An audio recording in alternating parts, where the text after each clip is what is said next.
দীর্ঘ 2 দশক পর সন্তানের কণ্ঠ ছুঁয়ে যাবে বাবার জন্মভূমি। স্বদেশ প্রত্যাবর্তনের প্রধানমন্ত্রী হিসেবে দায়িত্ব নেওয়ার পর প্রথমবার বাবা শহীদ প্রেসিডেন্ট জিয়াউর রহমানের জন্মভিটা বগুড়ার গাবতলীর বাগবাড়িতে আসছেন তারেক রহমান।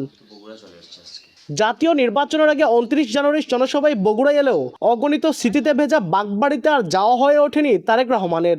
এবার সেই অপেক্ষার অবসান, প্রধানমন্ত্রী হয়ে 20 এপ্রিল ফিরছেন নিজ জেলায়। এই সফরে বগুড়াকে দেশের 13তম সিটি কর্পোরেশন হিসেবে ঘোষণার প্রতীক্ষিত সুখবর দেওয়ার কথা রয়েছে। পরে শহীদ জিয়াউর রহমান ডিগ্রি কলেজ মাঠে প্রায় 1000 পরিবারের হাতে তুলে দেবেন ফ্যামিলি কার্ড। এছাড়াও বাবা শহীদ রাষ্ট্রপতি জিয়াউর রহমানের খনন করা চৌকিদহ খাল পুনর্খনন কর্মসূচির উদ্বোধন করবেন তিনি। শেষে যাবেন পৈতৃক ভিটায়। খুব সুন্দর লাগছে বা এত পরিবেশে ভালো লাগতেছে যে আমাকে দেশের কথা যার মনে আছে এটাই আমাকে বেশি ভালো লাগতেছে। খুব ভালো লাগছে। আমরা চাচ্ছি আমাদের রাস্তাঘাট উন্নয়ন হোক, প্রধানমন্ত্রীর এলাকা এটা। এখানে খাল খনন করবেন ইনশাআল্লাহ, আমরা খুব আনন্দিত এবং ভালো লাগতেছে। প্রধানমন্ত্রীর আগমনকে ঘিরে সব রকমের প্রস্তুতি হাতে নেওয়ার কথা জানান এই কর্মকর্তা। প্রাথমিকভাবে ভিজিট করে এসেছি।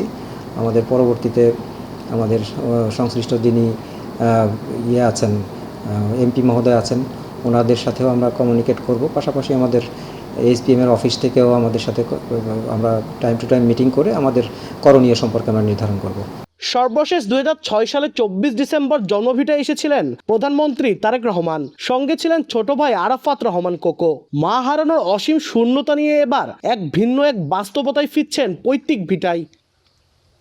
আব্দুল আউয়াল, সময় সংবাদ, বগুড়া।